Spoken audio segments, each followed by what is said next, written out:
Good afternoon, and it's just about a minute and 30 seconds to 2:30 in the PM on this 29th day, the month of October, the year 2025.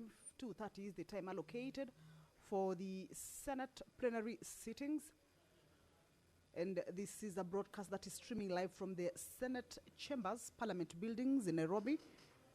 A broadcast that is brought to you by the Parliamentary Broadcasting Unit in partnership with the Kenya Broadcasting Corporation. A warm welcome to you, and we are glad that you are joining us for these proceedings.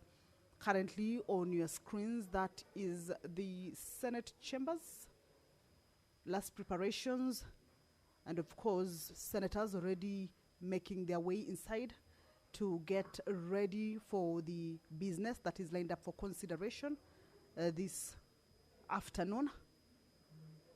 The Speaker's procession is also getting ready to make its way into the chamber. And once that procession makes its way inside the chamber, then the business of the day, if the quorum will have been raised at the time the prayer is said and the chair taken, the business of this afternoon will, without any further delay, commence. But we shall take a look at business that the members have or this afternoon will be coming to consider. There are 3 bills that have been appearing in the order of business that are at the division stage. This means that debate on them was concluded, and at this time the business that will be transacted regarding these bills is for the members to vote for the bill to be read for the second time in order for the bill to move into the next stage. That is consideration at the committee of the whole. This means that if there were any amendments that may have been proposed during the debate, then at that point is when the amendments may be considered and either adopted or dropped. So the 3 bills that if the members raise the quorum for division will be considered include the Office of the County Attorney Amendment Bill originating from the Senate by Honorable Senator David Wafula Wakoli, the Seeds and Plant Varieties Amendment Bill also originating from the Senate by the Honorable Senator Ledama Olekina, as well as the County Hall of Fame Bill, a bill originating from the Senate by the nominated Senator Miraj Abdullahi Abdul Rahman. These are bills that have been given priority in the order paper, order number 9, 10, and 11. And once the House comments, they will be considered. But on your screens, you can see that the Speaker's procession has already started making its way into the chambers with the mess ahead of the Speaker.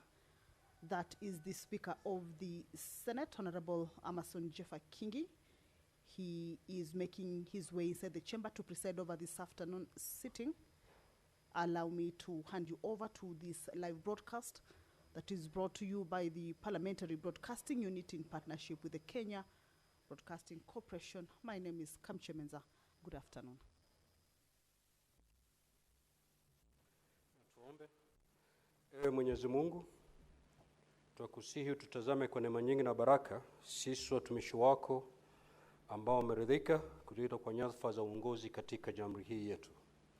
Tukuomba utuwajalie tuyatende na kufurahia mambo yote atakayofikishwa mbele yetu kwa njia ya haki na uaminifu, ili kustawisha amani, ufanisi na heri nchi yetu na wale ambao haja zao umezikabidhi mikononi mwetu. Amen.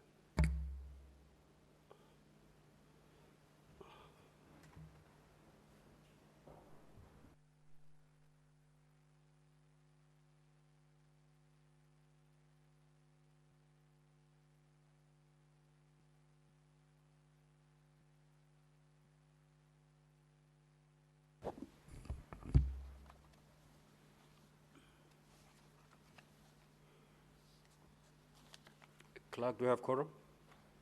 Sergeant at Arms, kindly ring the quorum bell for 10 minutes.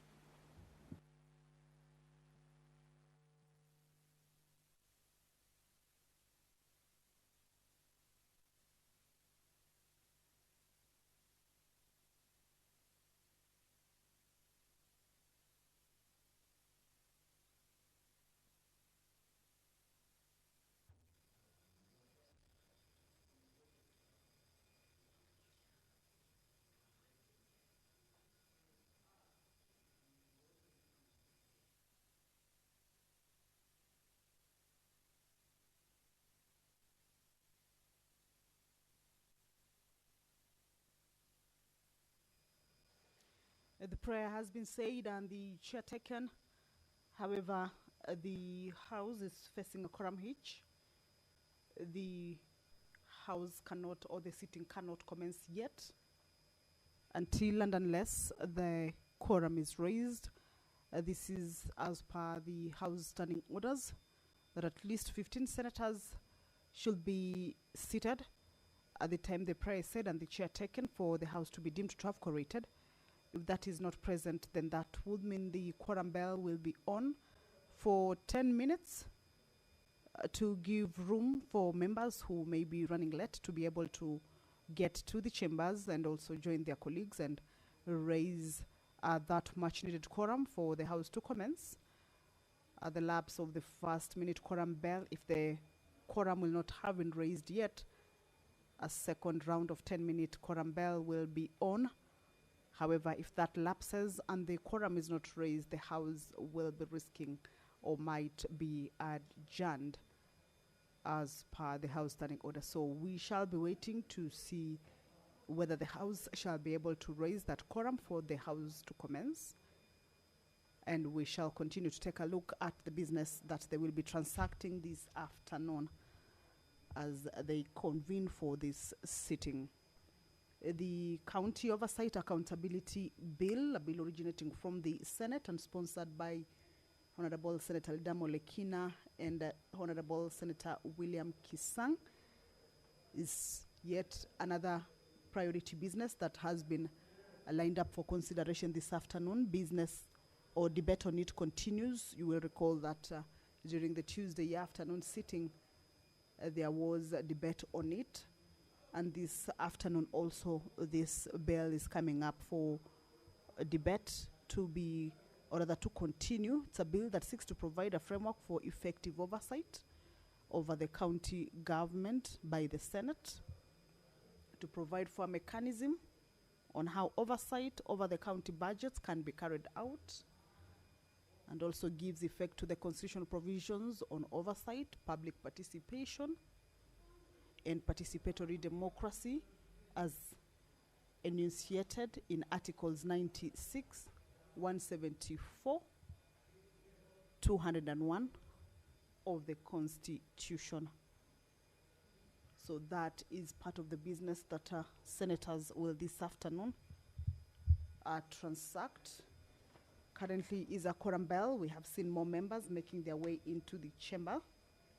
That means in a short while we should be able to raise that quorum. I can spot the senator for Nairobi County, who's also the minority whip, counting to the members inside the chamber to see whether the quorum is about to be raised. So we shall be also waiting to be guided on whether that quorum has been raised yet for us to be able to let you in to listen into the business of the day. Pursuant to provisions of Standing Order 53, paragraph 1, where senators request or seek for statements from various standing committees regarding matters concerning counties or inter-county, national, regional, and even international level. This afternoon, the nominated senator, Honorable Hamida Kibwana, will seek a statement from the Standing Committee on National Security, Defense, and Foreign Relations regarding the escalating cases of child sex trafficking and sexual exploitation in Maimahiu, Nakuru County. The Senator, Honorable Hamida Kibwana, also has yet another statement that she will be seeking. This one is from the Standing Committee on Roads, Transportation and Housing regarding the safety of motorcycle helmets sold in Kenya. The nominated Senator, Honorable Raphael Chimera, also will be seeking a statement this afternoon from the Standing Committee on Lands, Environment and Natural Resources regarding the status of ownership and the proposed sale of 14210 registered under the Kenya Triangle Company Limited in Kwale County. The House is about to commence its sitting on whether the quorum has been attained or a second round of quorum bell will be rung. I hand you over to now. Kindly let's settle down. Take your seats, honorable senators.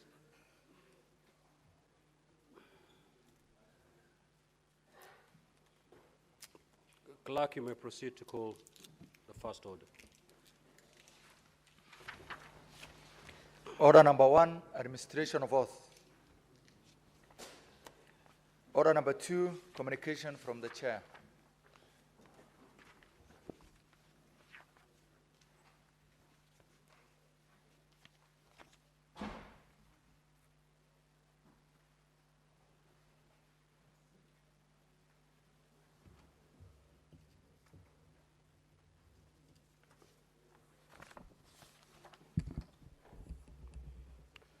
Senator Fogarisa, take your seat, please. Now, honorable senators, I'd like to acknowledge the presence in the public gallery this afternoon of visiting lecturers and students from the School of Business at KIPS Technical College, an accredited TVET. Clerk, can you confirm that indeed I'm not inviting ghosts to the Senate? Can you confirm? Can you confirm in the public gallery if indeed we have these guests?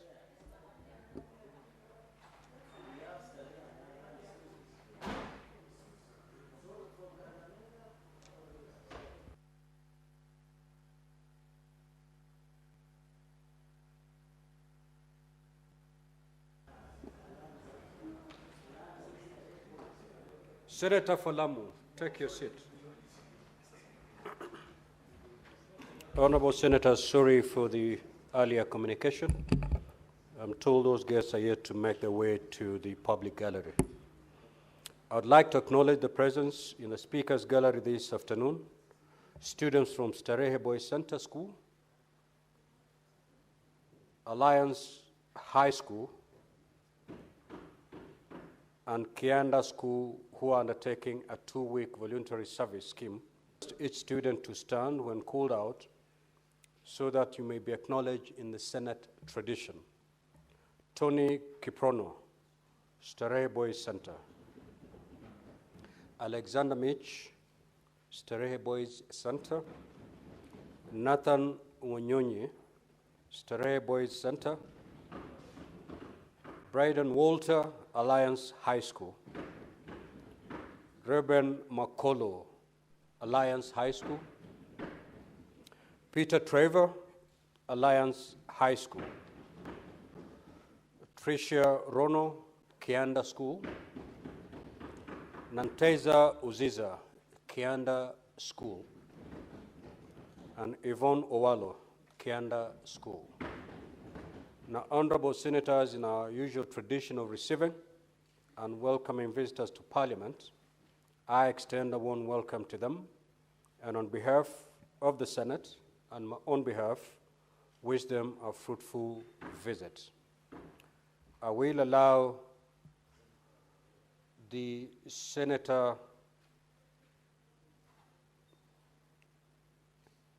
I know Alliance High School is in Kiambu County. Starehe is in Nairobi County, and Kianda is in Nairobi County. However, do we have old boys from Starehe Boys? So I will allow the Senator for Nairobi City County to pass a word of welcome to the delegations from Starehe Boys, Do we have an old boy from Alliance High School apart from the chair?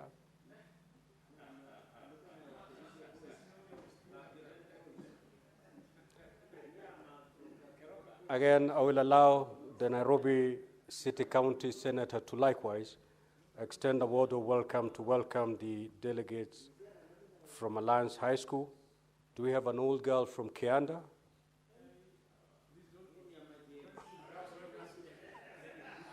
Again, the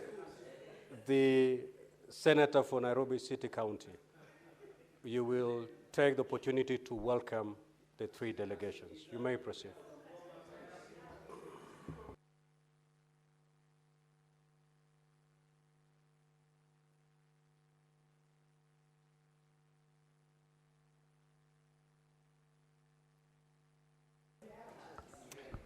Yeah, I hope the students have noticed that, the tradition of this house is usually that the senator of the area from which the students come from ordinarily welcomes them to the Senate. And you have seen how the chair has struggled to find a reason for me not to be the one to welcome the delegation. But because I serve a living God, every single hurdle that has been placed on my path has fallen. Senator for Nairobi City County. Don't dare the chair, please. So a light touch, Honorable Speaker. I want to take this opportunity, Speaker, to welcome the delegations from the three schools. Indeed, these are top learning institutions in our country. They have had stellar performance throughout the years. The students who come from this school, you have no excuse not to succeed. As you have seen how thin it is, this Senate is in terms of representation from some of your schools. Some of us went to lesser known schools, and that we are here is something that we celebrate. But if it was people from Alliance and Kianda and Starehe sitting here, it's not a surprise. At least in the lower house, Honorable Speaker, I know of members who went to Starehe. The MP for Saboti, Caleb Amisi, is a member of the National Assembly there. So I just want to take this opportunity, Honorable Speaker. I want to take this opportunity on behalf of all the members here to welcome you to this house. Speaker, just briefly, I had the opportunity last, I think it was a few months ago, to have a meeting with the leaders from these schools under the auspices of the Center for Multi-Party Democracy. And I can attest that these schools are really doing their best to equip these young people for the future. Brilliant young girls and boys, and ours is just to wish you well, to welcome you in the Senate. I hope that you are able to participate in the debate today and learn something that you can take back to school. We wish you well as our future leaders. May God bless you. Thank you, Honorable Speaker. Next order.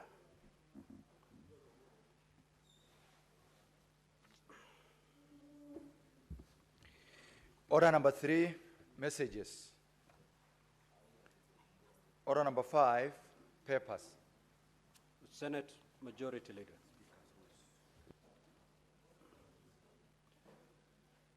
It cannot be a point of order, Senator Eddie. What is your intervention?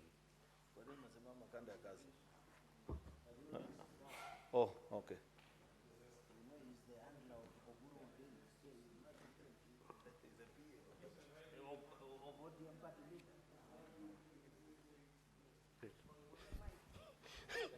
Mr. Speaker, it's a very cold season, and I just wanted some clarity because as a cold season, I'm beginning to see some different kind of dress codes here. So I'm just standing under rule number 15 of the Speaker's rules on dressing code.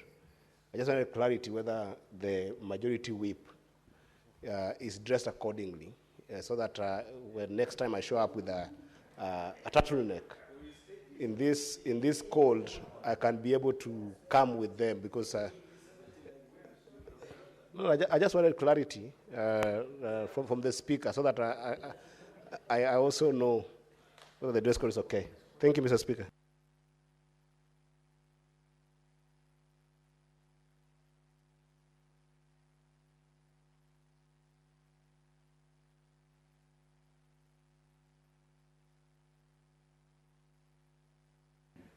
Now,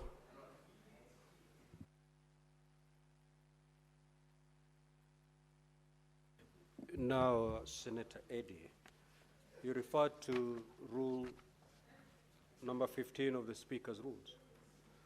That one deals with smoking. It has got nothing to do with the dressing of an honorable senator. I want to assume that you were referring to Rule 20 of the Speaker's rules, and I'm going to read it for clarity. No person, even if otherwise qualified, shall be admitted to the lounge, dining room, or Speaker's gallery unless he or she is, in the opinion of the Sergeant at Arms, properly dressed. This means that the person is dressed in a coat, collar, tie, long trousers, socks and shoes, or service uniform, religious attire, or such other decent dressing as the Speaker may from time to time approve. In the lounge or in the dining room, senators or visitors may wear long trousers,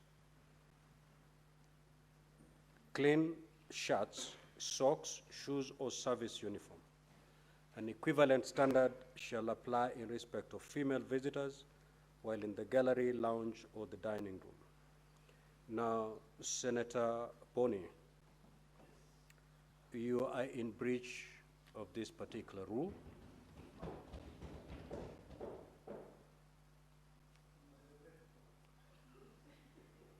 And therefore, I will ask you to go dress as per this rule and come back immediately.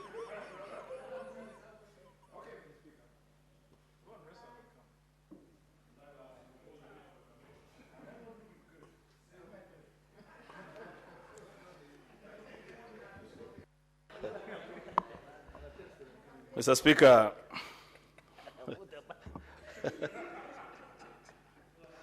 when Senator Eddy will be Senator Alwale's age, then he will understand why old men sometimes have to dress like that. But for now, he cannot seem to appreciate. Mr. Speaker, I want to lay the following papers on the table of the Senate today, Wednesday, the 29th of October, 2025. These are reports of the Auditor General on the financial statements for the year ended 30th June 2025 of the following counties: Uasin Gishu Emergency Fund, Uasin Gishu County Climate Change Fund, Uasin Gishu County Cooperatives Enterprise Development Fund, Uasin Gishu County Alcoholics Drinks Control Fund, Migori County Climate Change Fund, Homa Bay County Climate Change Fund, Nyeri County Health Services Fund, Dekut Enterprises Company, County Government of Nyeri, Trans Nzoia County Public Service Board, Kitale National Polytechnic, County Government of Trans Nzoia, Kisumu County Car Loan and Mortgage Scheme, Executive Fund, County Government of Kisumu, Kisumu Urban Projects, Project Advance Account, CKE 1035-01G, County Government of Kisumu, Kisumu Urban Cash Expenditure Fund, CKE, County Government of Kisumu, Kenya Health Sector Program Support 2, that is DANIDA, reference 104 Kenya, the County Government of Kisii, Kisii County Climate Change Fund, Garissa County Climate Change Fund, Garissa County Scholarship Fund, County Government of Garissa, Garissa County Emergency Fund, County Government of Garissa, Mumias Municipality, County Government of Kakamega. Mr. Speaker, I beg to lay. Next order.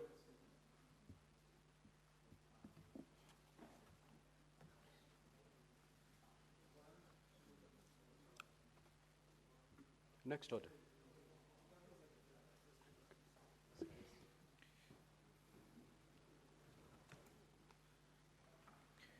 Order number 6, notices of motion. The Chairperson, Delegated Legislation Committee. Or any member from that committee.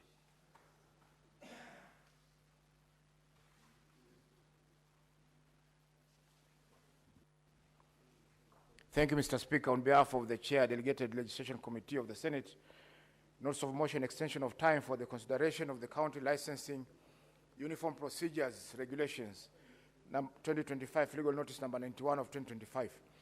Mr. Speaker, sir, I beg to give notice of the following motion, that aware that the County Licensing Uniform Procedures Regulations 2025, legal notice number 91 of 2025, were tabled in the Senate on Wednesday, 9th of July 2025, and referred to the Select Committee on Delegated Legislation for consideration pursuant to Section 12(1) of the Statutory Instruments Act, cognizant that the committee is required to make a report within 28 sitting days after the date of referral of the instrument by the Senate pursuant to Section 15(2) of the Statutory Instruments Act, which will lapse on Thursday, 30th of October 2025, aware that Section 15(3) of the Statutory Instruments Act provides that by a resolution, Parliament may extend the time for consideration of our statutory instruments by a period not exceeding 21 calendar days, noting that the committee is in receipt of submissions on the regulations from the Council of Governors, necessitating further consultations with stakeholders, including the Cabinet Secretary for Investments, Trade and Industry, and the Council of Governors. Now, therefore, the Senate, pursuant to Section 15(3) of the Statutory Instruments Act, resolved to extend the timeline for consideration of the County Licensing Uniform Procedures Regulations 2025, legal notice number 91 of 2025, for a further 21 calendar days, to enable the committee to meet the stakeholders and subsequently make a resolution on or before Tuesday, 18th of November 2025. Thank you, Mr. Speaker.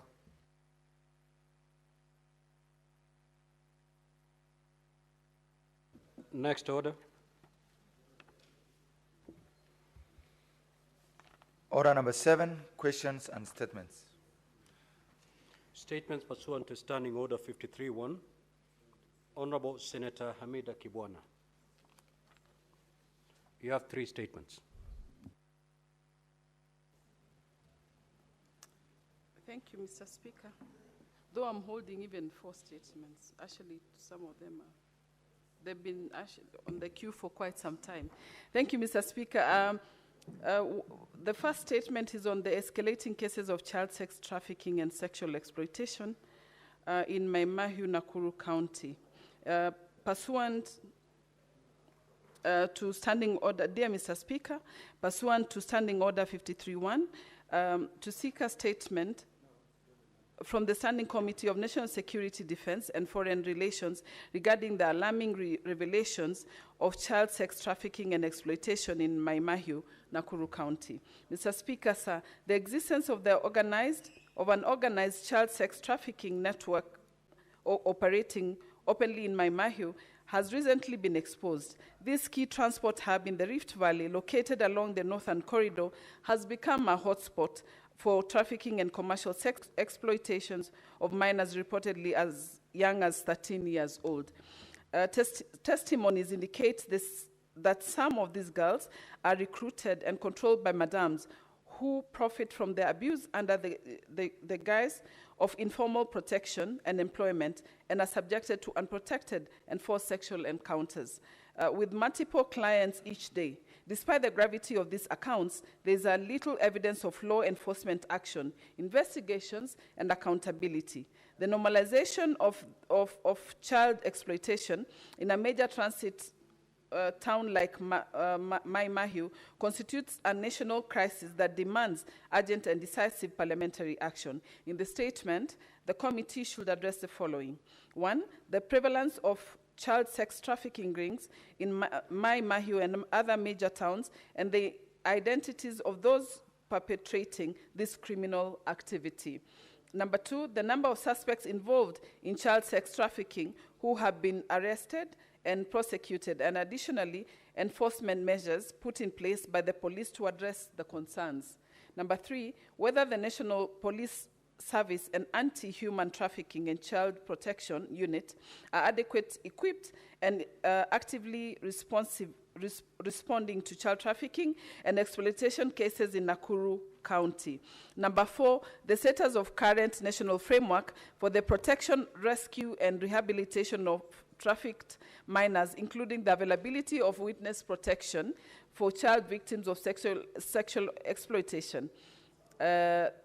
Finally, urgent policy, legislative, or administrative interventions to strengthen enforcement against child trafficking and ensure accountability for any public officials who may have abetted this criminal activity through negligence or complicity.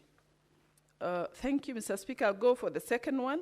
On the road safety of motorcycle boda helmets sold in Kenya. Mr. Speaker, I rise pursuant to Standing Order 53.1 to seek a statement from the Standing Committee of Roads, Transportation and Housing on a matter of national concern regarding the safety of motorcycle helmets sold and used in Kenya. Mr. Speaker, sir, given the widespread of use of motorcycles as a means of transport and livelihood, this matter raises grave public health and safety concerns. The continued circulation of unsafe helmets exposes thousands of Kenyans to preventable deaths and injuries. In the statement, the committee should address the following issues. Number one, the process and regulatory mechanism in place by the Kenya Bureau of Standards, KEBS, and other relevant agencies for inspecting, certifying, and approving motorcycle helmets for sale in the country and ensuring that they meet international crash test standards. Number two, the number of helmet brands currently certified for use in Kenya, including the extent of enforcement measures taken against substandard or counterfeit helmets. Number three, the measurements being taken by the Ministry of Roads and Transport to protect citizens from the risks posed by substandard helmets, including public sensitization campaigns, enforcement operations, and recall of unsafe products. Number four, whether there are plans to introduce stricter penalties against manufacturers, importers, and distributors of substandard helmets in order to safeguard the lives of border operators and their passengers. Thank you, Mr. Speaker. I go for the next one on gaps in neonatal care in health facilities countrywide.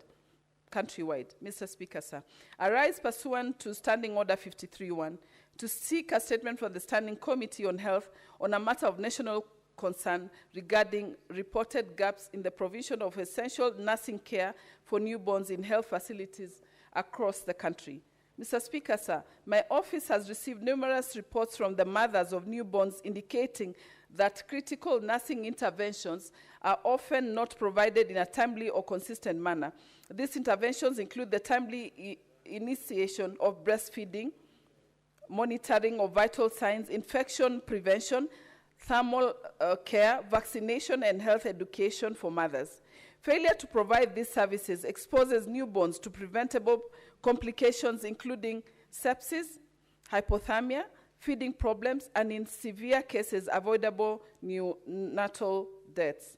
In the statement, the committee should address the following issues. Number one, the extent to which newborns are missing essential nursing care in both public and private health facilities and the underlying cause of such lapses. Number two, measures currently being undertaken by the Ministry of Health and county governments to ensure that every newborn receives comprehensive and quality nursing. Number three, strategies in place to strengthen supervision, accountability, and continuous professional training for nurses providing neonatal care. Finally, the plans by the government to align newborn nursing care with National Child Health Strategies and Sustainable Development Goal 3, specifically targeting 3.2 on reducing preventable infant and child mortality. Thank you, Mr. Speaker. I have one last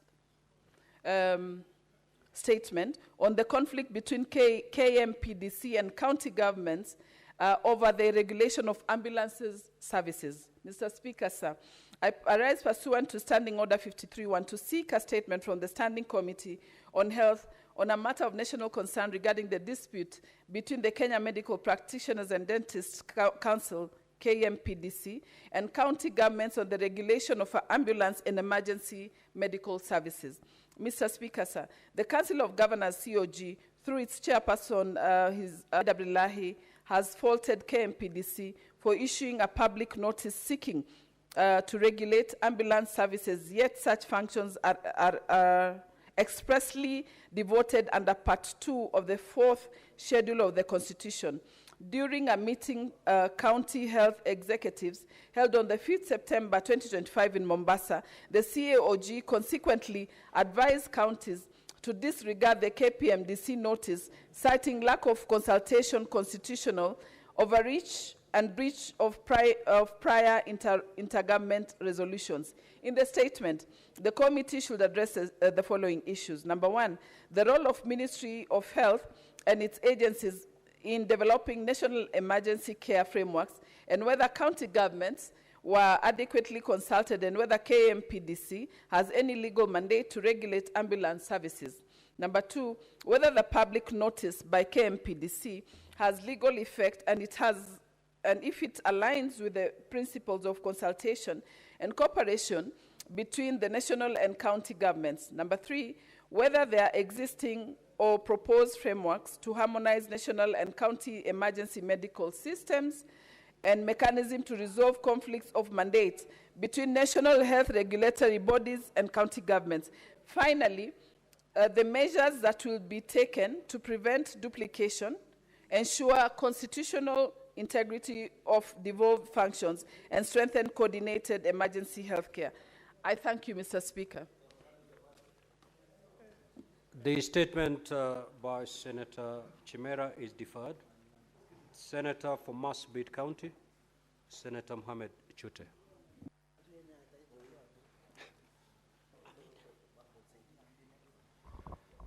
Thank you, Honorable Speaker.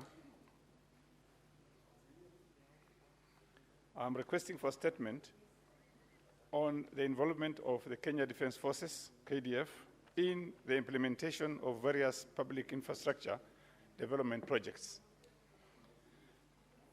Mr. Speaker, sir, I rise pursuant to seek a statement from the Standing Committee on Roads, Transportation and Housing on a matter of national concern regarding the trend by the national government to involve the Kenya Defence Forces in the implementation of various public infrastructure development projects, particularly the constructions and renovation of several stadiums across the country. In the statement, the committee should address the following. One, the procurement method adopted for each public infrastructure development projects initiated by the national government from 2020 to date, where the Kenya Defence Force was eventually selected for the project implementation, including a justification in each instance where open tendering was not used.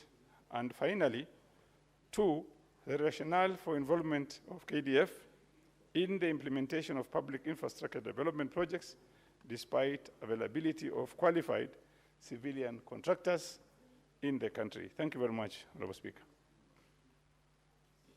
Senator Faki.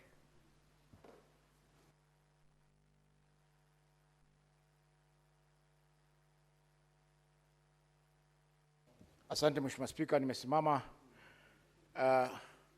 kuambatana na kifungu cha 53(1) cha kanuni za kudumu za Seneti kuomba kauli kutoka kwa kamati ya kudumu ya leba na ustawi wa jamii kuhusiana na ucheleweshaji malipo ya kustaafu ya Bwana Abdalla Mohamed Ghazal jijini Riyadh, Saudi Arabia. Mheshimiwa Spika, Bwana Mohamed Abdalla Ghazal alifanya kazi na kampuni ijulikanayo kama Al-Dhahri International Group for Trading and Contracting kwa muda wa karibu miaka 30 hadi kustaafu kwake mnamo mwaka 2022. Kampuni hiyo ililinda kulimlipa malipo yake ya kustaafu. Hivyo basi akaenda mahakamani huko Riyadh, Saudi Arabia. Mahakama ya kwanza iliamuru Bwana Abdalla alipo pesa zake za kustaafu. Kampuni haikuridhika na uamuzi huo na ikakata rufaa kwa mahakama mbili za juu. Mahakama hizo zilitupilia mbali rufaa hizo na kuamuru kampuni imlipe Bwana Abdalla reali 716,743 za Kisaudi. Uamuzi wa rufaa ulitolewa mwezi Julai mwaka 2024 na hadi sasa zaidi ya mwaka mmoja baada ya uamuzi huo, kampuni ya Al-Dhahri imekataa kulipa malipo hayo. Badala yake, Bwana Abdalla alifukuzwa kutoka Saudi Arabia baada ya kustaafu, na ubalozi wa Kenya jijini Riyadh ulimsaidia tu kupata kibali cha usafiri, na ubalozi huo haujamsaidia kivyovyote ili kupata malipo yake ya kustaafu. Katika taarifa ya Mheshimiwa Spika, kamati yaangazia ifuatayo. sababu ya kutomlipa Bwana Abdalla malipo yake licha ya mahakama kutoa uamuzi alipwe. Pili, mikakati ambayo balozi wa Kenya inafanya kuhakikisha kwamba Bwana Abdalla analipwa pesa zake za kustaafu. Mwisho, ya tatu, idadi ya Wakenya wengine wanaopata changamoto kama hizi nchini Saudi Arabia na kwengineko wanapostaafu makazi ambao wameajiriwa kufanya. Asante Mheshimiwa Spika. Now, honorable senators, I will allow comments for not more than 15 minutes on these statements. Senator Olekina.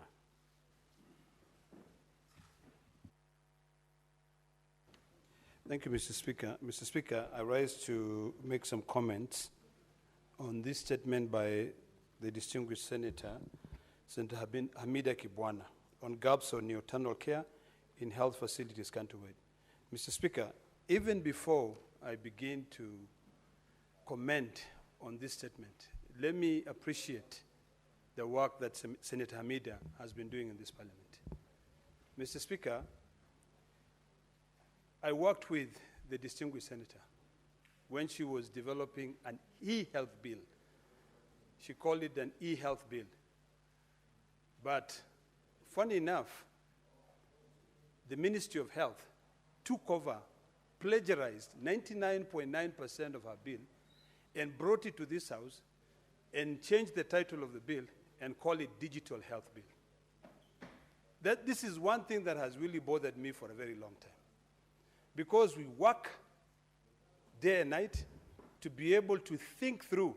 But somebody in the Ministry of Health just sit down there and say there's a very good bill here, but if it goes in as a government bill, it achieves that progress and the bill becomes an act of parliament. If the Ministry of Health, Mr. Speaker, had taken some time and consult the distinguished Senator, Senator Hamida, these issues of these gaps would not have been there. Because it is not just the content or the context. It is the thought behind it. It is sad. I was listening to the Cabinet Secretary earlier today here. One, lecturing senators, which I think was uncouth. Number two, also saying that every county government must now submit, records on mortality in their counties, and not really addressing the issues. Because what happens? You can then say this is the data we have on how many kids are dying.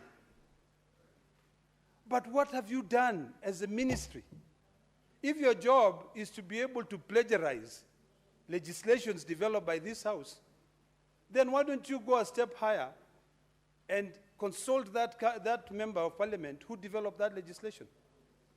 Mr. Speaker, I sit in the Health Committee, and these are some of the challenges that we face. Even when we are going through developing legislation, some people will be sitting down somewhere.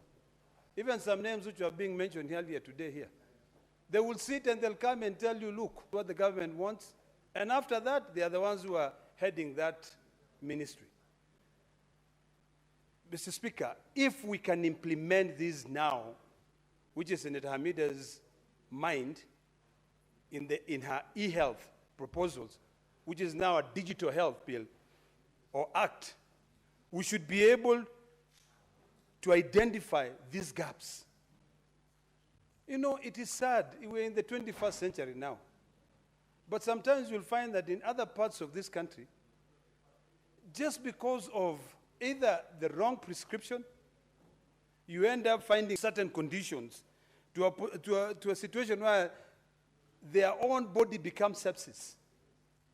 So it is imperative, Mr. Speaker, that we follow through on implementations on legislation that are developed here.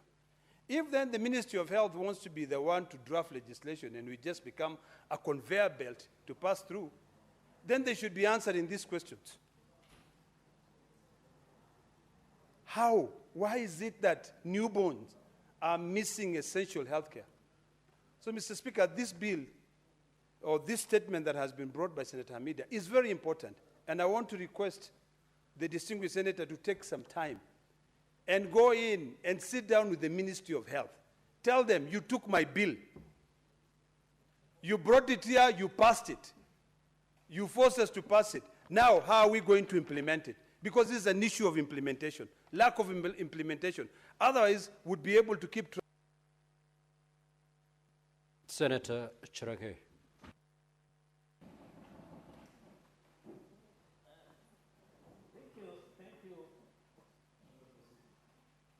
What's your intervention, Majority Leader? To Senator Cherargei, but normally when you guide us on this session, you normally guide on time per member so that as many members as possible can speak. I realize you didn't do that today. Thank you, sir.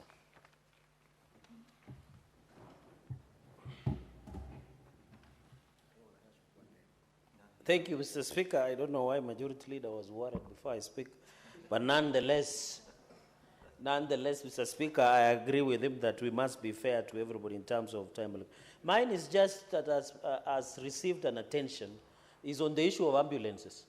Mr. Speaker, this is one of the most ignored but very important chain that will assist most of our people to get emergency medical services. I was disappointed and sad when we visited Busia County Referral Hospital. Mr. Speaker, sir, are you aware, under the governor of Busia, there is no even single functional ambulance at the County Referral Hospital of Busia? It is so shameful. And I'm happy Senator Sifuna was there. I don't know, a number of us were there. Only an ambulance, Mr. Speaker. The reason even some of these people are saying SHA is not working, Mr. Speaker, is because the county health system has collapsed. Even in my county, Mr. Speaker, you have to pay 1,000 shillings to get a service on an ambulance because there is no fuel. Some of the ambulances look like matatus. You are being carried by an ambulance, there is no emergency kit. Even the gloves within the ambulance that ply and operate within Nandi County and even across a number of counties, Mr. Speaker. This issue of ambulances, I agree that it's unconstitutional, it is illegal under 4th schedule for KMPDC and the Ministry of Health to direct on the issue of ambulances, but also county governments must up their game. The lack of drugs, the lack of ambulance, the lack of service provision. Today we were discussing, Mr. Speaker, and you are aware the Cabinet Secretary is on record, saying that after 7,000 UHC staff had been given SRC rates, the biggest impediment and obstacle to confirmation on permanent pensionable is Council of Governors. That's one of the substrata, Mr. Speaker, that will always undermine access to affordable and quality ambulances, Mr. Speaker. We must agree, I think the Committee of Health, led by Masingishu Senator, Mr. Speaker, must tell us what kind of ambulances should counties buy. Mr. Speaker, my county, when they went to procure, under a friend, of course, I want not to mention, Mr. Speaker, they procured like a J6 lorry that it does not operate, Mr. Speaker. A tractor in speed is much better than what was procured. The center pole will go to other, Mr. Speaker, the driving. Mr. Speaker, we must agree also as a house. When Kilifi, where you are the governor, and your senator is here, was purchasing their ambulances now or then, the standard of ambulance must be the one that is operated by Red Cross, Mr. Speaker. So on this issue, I want to thank Senator Amida, Mr. Speaker, that she has been very passionate of issues of health. And I hope going into the future, under broad-based engagement beyond 27, it should be the CS of health so that he can fix some of these issues. I yield, Mr. Speaker. Senator Osotsi. Thank you. Thank you, Mr. Speaker.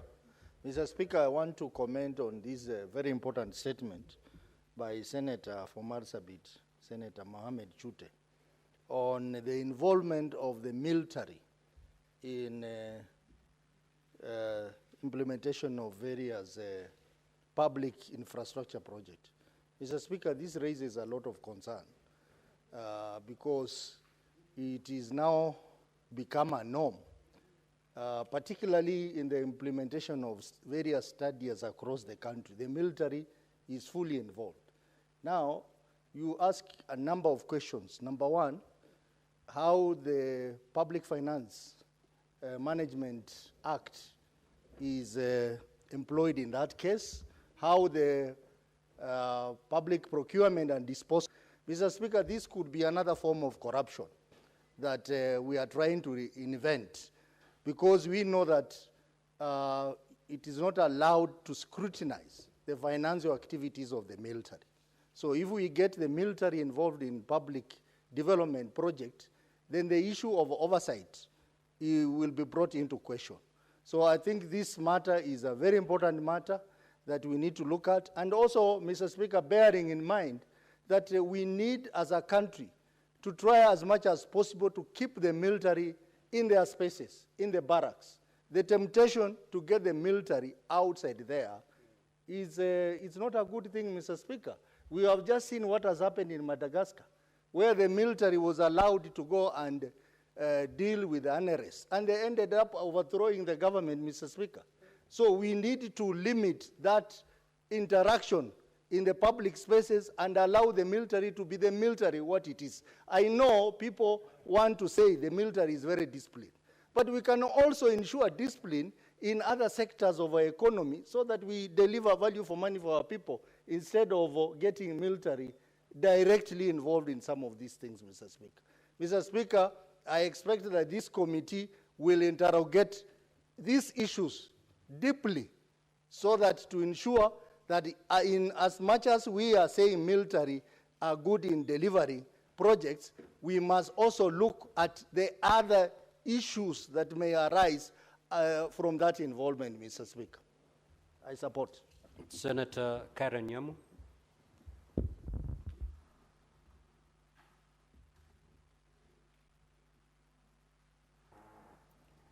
Mr. Speaker, I want to make comments on the statement on the involvement on KDF doing infrastructure projects in the country. Mr. Speaker, the work of KDF is to keep, protect this country and to keep the country safe. We need to understand under what circumstances, under what framework is KDF undertaking construction work in the country. Is it a directive? Is it a special arrangement? Is it open tender? At the same time, we have to understand that this, in effect, what this does, we cut jobs when these jobs go to the military. And the effect is that the money that is supposed to be in circulation in the economy goes to the military, which has an effect to the economy. This House needs to demand that we get a comparison of the value for money. Is it cheaper when KDF undertakes this contract? Is it more expensive? We have qualified contractors in this country and who have a track record of doing good jobs and good quality work. We need to support those because, as I said, that has a direct impact of the economy. We respect the KDF. We do not say they have not done a good job, but let's keep them within their mandate, which does not involve carrying out public works as they are doing at the moment. Thank you, Mr. Speaker. Senator Beatrice Akinyi. Honorable Speaker, thank you for the opportunity. I would like to comment on the statement by the Senator of Marsabit of various infrastructural development projects. Honorable Speaker, even contrary to the arguments that we are getting here, KDF have been trained and they are maintained and they are paid from the public coffers. So where they are able to give back to the communities, where they are able to give back to the public, I do not mind if they can do some work within certain frameworks that are developed. Honorable Speaker, we have had disasters like floods and even drought. And at those times, KDF have been called upon to help in restoring infrastructure. The only important thing is that we must have a framework in which they operate on some of those projects. Otherwise, their core mandate remains security, but they are Kenyans that have been trained by, through public coffers, and they are also paid by the public coffers. Honorable Speaker, just the other time when we had these disasters of the Right Honorable Prime Minister's death, we saw the military do commendable work. And so I want to thank them for even the work they did during Baba's funeral, as I thank the President of this country, Samoei Ruto, for demonstrating statesmanship and for giving Baba the honor that he gave. As I thank the President, I also thank the leadership of this House. Honorable Speaker, you gave us an opportunity to honor Baba along with the leadership of the House, and I thank you and I thank all Kenyans for demonstrating patriotism at that level. And so, Honorable Speaker, as I get back to my seat, we want to say the lion has retreated back to the mountain, and so I congratulate also the Senator, Dr. Oburu, for taking over the party, and we are proud of him, and we are sure, we are confident in his patience, tolerance, and leadership. Honorable Speaker, I support. Senator Mungatana. Whom do you want to inform, and there's nobody on their feet? No, the House, you will get an opportunity to contribute. Senator Mungatana.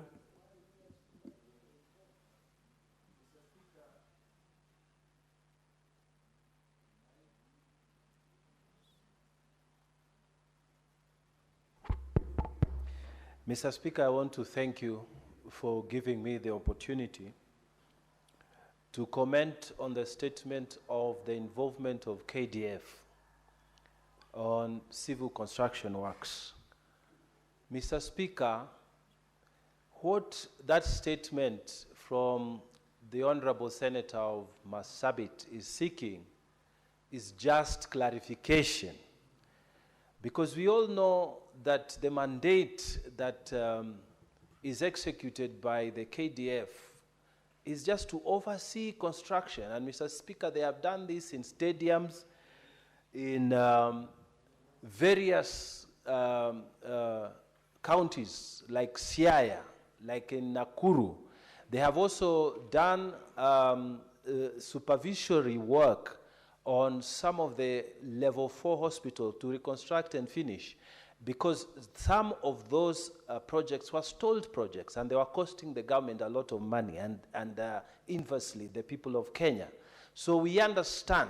But what the senator from Marsabit is asking is whether this mandate has been extended to taking over full construction tenders. We wanted that to be clarified. But if it is to come and finish projects that have been stalled, Mr. Speaker, projects that have just gone because of indiscipline of contractors or whatever, and the KDF is coming in to help us and finish these projects, I think we should support them, because KDF has distinguished itself in this country as one of those institutions that we can rely on in terms of helping us through difficult times. So we shouldn't look at this inquiry as a negative thing. We want the committee to have a clear investigation on this matter. We find out if KDF has overstepped its mandate, but if it is just doing the correct thing, then let us support them. I submit, Mr. Speaker. Senator Olekina. Thank you, Mr. Speaker. Mr. Speaker, I appreciate you giving me this opportunity. You know, we have a problem whereby we do not come here and we assume that just because those pieces of legislation have not come here, what KDF is doing is illegal. I just want to inform the House that there are two pieces of legislation. One, there was a piece of legislation which was passed in 2021, which set up the Ulinzi Construction Company, which is under KDF. And we have used it here in Parliament. That is number one. Number two, Mr. Speaker, there is a bill, which was a critical infrastructure bill of 2024, that was being considered by the National Assembly that was brought by the Ministry of Interior for KDF to be able to undertake this critical infrastructure. So I think it is important. Sometimes we might be moved by interest of us, our companies outside doing business, but it is important to know that what KDF does is legal. KDF will not want to get into projects that they are not legally allowed to be able to perform. If you go to Kajiado today, the Kenya Meat Commission performed well when KDF got involved. They did not just get involved just like that. So let us not be oblivious of the existing legal framework. I've seen this. I think when we contribute, before we comment, we do some due diligence. There is a law that establishes a company under KDF. There is a law that there was a lot of extensive public participation on critical infrastructure. In fact, I want to challenge all of us here. Do your simple Google, look for critical infrastructure bill of 2024, so that when we come here, because we are representing Kenyans, for them to know. KDF, we have to respect it a lot for everything they do. Thank you, Mr. Speaker. Senator Mazaya.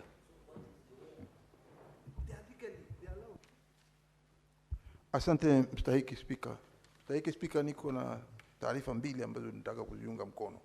Ya kwanza nitaanza na taarifa ya kuhusu kwa kucheleweshwa malipo ya mfanyikazi ambaye ni Mkenya alikuwa akifanya kazi huko Saudi Arabia, iliyoletwa hapa na ndugu yangu seneta wa Mombasa County, Mwinyi Haji. Bwana Spika, kitu cha kwanza ni jambo la kusikitisha kuona kwamba mtu anaweza kumaliza miaka yake zaidi ya 30 kufanyia kazi kwa bidii kampuni, hususan akiwa nje mbali na nyumbani, na hatimaye mwisho akimaliza kazi asiweze kupewa malipo yake. Bwana Spika, tunaona kwamba japokuwa kwamba alikuwa anafanya kazi nje ya nchi huko Saudi Arabia. Saudi Arabia na Kenya ni nchi ziliko na uhusiano mwema. Na vile vile ni kwamba ikiwa kuna jambo lolote ambalo haliwezi kutekelezeka wakati kama kampuni kama hiyo imekataa, wako na ubalozi, wako na serikali ya Saudia, na serikali yetu pia iko, kunaweza kuwa na mazungumzo ya kuona kwamba yule aliyekuwa amefanya kazi kule na ni Mkenya halisi alipwe malipo yake. Ni jambo la aibu kuona hivi sasa yule Abdallah Ghazal ambaye hapo zamani alikuwa mchezaji mzuri sana wa mpira, alienda akacheza huko, alichezea hapa akachezea Kenya na hatimaye akachukuliwa kwenda huko, lakini alipofika huko akapata kazi zingine pia na ndio amekuwa akifanya. Kwa miaka hiyo 30 amefanya, hajapata malipo. Na mimi naunga taarifa hii kwa sababu litakuwa jambo la kusikitisha, Bwana Spika, kuona Mkenya amefanya kazi katika kampuni nje ya Kenya na ameipatia ile kampuni sifa, na hatimaye ameweza kustaafu na amekatazwa kulipa malipo yake. Ameweza kuyafata, ameenda paka kotini, na kotini ameweza kushinda koti ya kwanza, na akashinda pia koti ya rufaa, na akashinda koti nyingine ya juu zaidi ilipokuwa imewekwa. Na hatimaye alipokuwa akiendelea kungoja malipo, amefurushwa kutoka huko Saudia kwa hali ya kinyama, hali ya kumfanya kama ambaye si mtu ambaye aliishi nao kwa muda wa miaka yote hiyo 30. Kwa hiyo sisi tunasema kwamba ingekuwa bora serikali ya Kenya kupitia ubalozi, kupitia uwezo wake, kupitia uhusiano mwema ulioko katika baina ya serikali ya Kenya na serikali ya Saudia, kuona ya kwamba Mohamed Ghazal malipo yake yametekelezwa vilivyo. Na kama itakwenda katika kamati, ingekuwa vizuri kamati yetu pia kuchukua hatua hiyo. Hata ikiwezekana pia kamati yetu. Taarifa ya pili, Bwana Spika, ambao nataka kuunga mkono ni taarifa ya dadangu, dada yetu Hamida Kibwana. Hamida Kibwana, yeye huwa analeta sana taarifa kama hizi ambazo zinahusikana na sisi kama Wakenya na afya zetu. Hususan ukiangalia ameleta bili za kuweza kueleweka kiafya. Katika bili hii ambayo anasema kwamba kama mama akienda kujifungua, baada ya kujifungua anatakana kuona ya kwamba anapata chakula chema. Ningepatiwa kama dakika kidogo bwana Speaker, kidogo tu kama 2. 1 minute to wind up. Bwana Speaker, asante kupatia hiyo dakika moja. Nitaomba pengine nukta fulani mbele yake. Lakini nasema tu ya kwamba kitu cha muhimu ni kwamba hizi bili yake ambao hii taarifa yake ambayo ameileta ni muhimu, kwa sababu taifa hili linahitaji hawa watoto wakue, wawe wakubwa, wawe kama sisi, ili tuweze kuendeleza taifa letu. Ikiwa hawa watoto wataanza kufa katika umri kama huu mdogo namna hii, manake siku hizi tunaona kina mama wakienda hospitali, mara nyingi kunakuwa zile hospitali hawaangaliwi vizuri na wanapoteza watoto. Unaingia vizuri, unazaa vizuri, lakini unaambiwa mtoto amepita, yani amefariki. Kwa hiyo tunasema kwamba bill kama hizi ni muhimu sana, kuona kwamba taarifa kama hii ni muhimu sana kuona